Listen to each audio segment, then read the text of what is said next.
very simple tip, but as you know, quick tips are like this.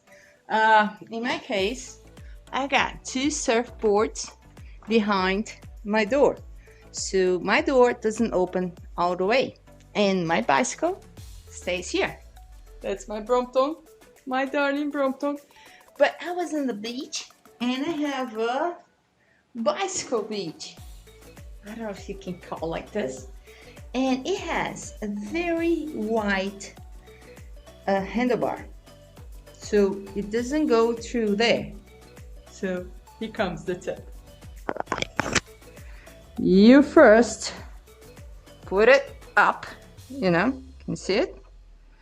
Go first, oops, you go with the bicycle, and when you get here, just turn it, okay? And that's it. Okay, it's a quick tip. But you know, quick tips are like this. It's a way for you to go through a narrow passage. You can do the same thing with the Brompton. Go with the wheel first, then turn the handlebar. Hope you like it. Bye-bye.